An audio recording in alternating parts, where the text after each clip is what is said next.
Ken Trahan with Lenny Vangilder. It's our First NBC Bank Weekend Review, brought to you by First NBC Bank with 35 locations throughout Southeast Louisiana and into the Florida Panhandle.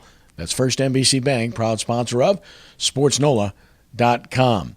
Well, it's now official on the high school level. We have a split in 4 sports that include basketball, softball, baseball, along with football.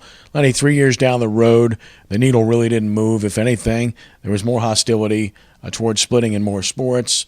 To me, it's very unfortunate. I think it was a poor move and it sends a bad message, but that's just an opinion. And as I've stated many times, as I wrote in my story, SportsNOLA.com, check it out. I respect all opinions, providing people are consistent with who they are and they say what they do, or they mean what they say.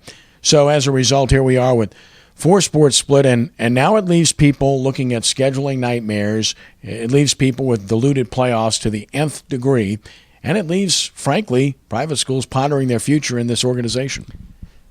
All of that, and it's it's frustrating as we touched on Friday, which was right after the news of the vote. And in the meantime, obviously, you and I both had a chance to talk to people involved with some of these schools, and and the reaction that you're getting, particularly on the select school front, the private school front, and in the frustration that they're seeing in all of this.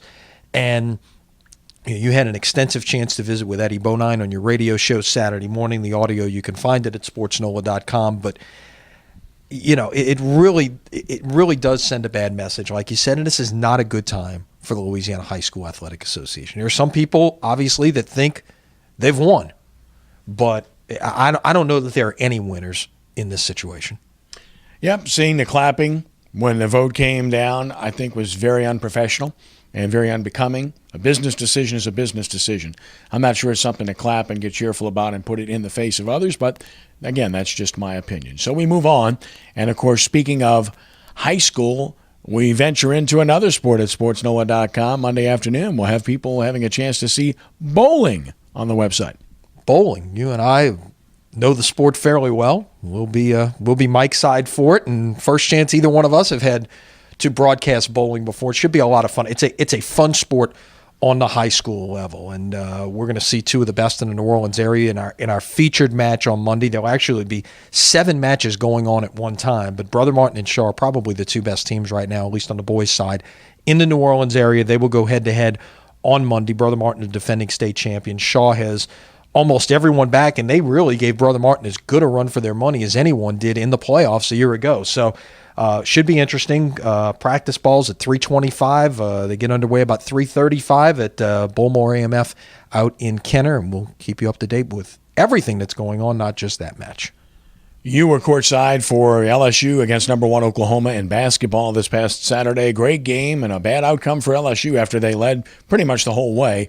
Let a double-digit lead get away to a very good team and lost in the end by 2. It's a game that LSU desperately needed for its RPI and to get into the NCAA tournament. There are no moral victories. They proved they can play with the best, but they couldn't close the deal. No, they couldn't. And that Oklahoma team is very good. You understand why they're number 1 in the nation. You understand why Buddy Hield is the favorite as we stand on February 1st for National Player of the Year. He took over that game in the second half, 7 3-pointers in the final 16 minutes, and he was huge.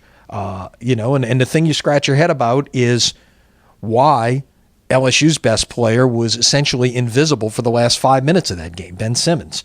And, you hear the discussions going on about it, but, and look, at the end of the day, Johnny Jones told his team this after the game.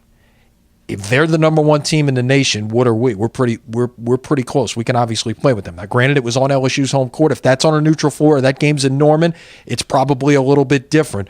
But still, LSU has shown at times this year they can play with the best teams in America. They've beaten Kentucky on their home on LSU's home floor, obviously playing Oklahoma to the wire on Saturday.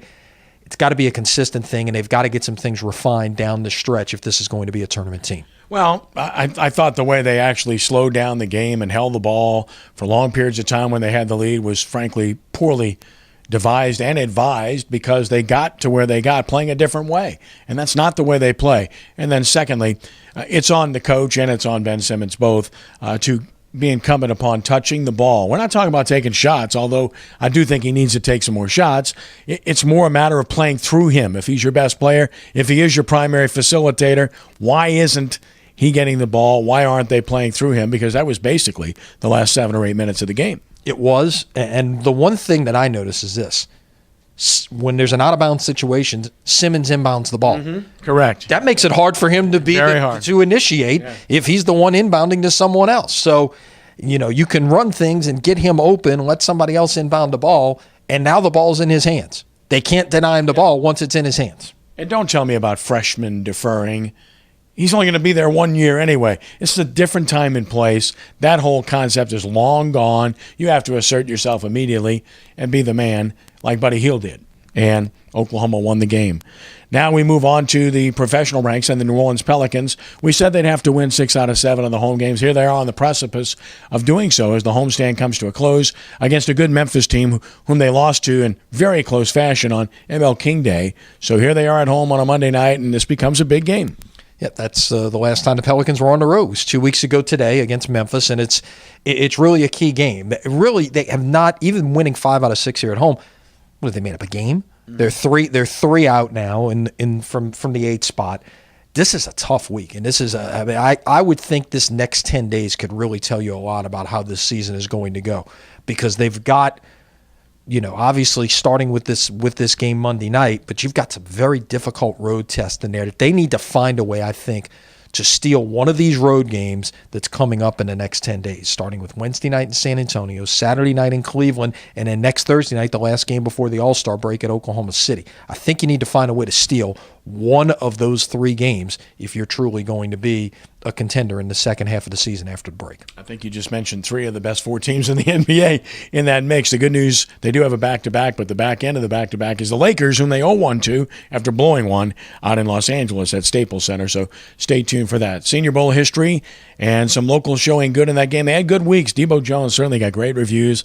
Vidal Alexander got good reviews as well. In particular, Jalen Mills got some nice reviews too. So this was a pretty good week for the guys that had connections there.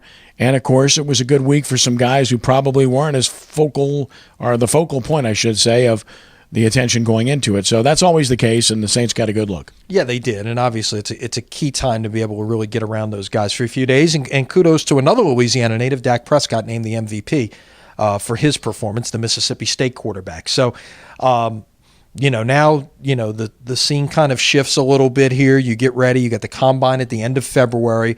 And I guess the next big thing the Saints have to decide is, okay, how are we going to get rid of that $7 or so million over the cap?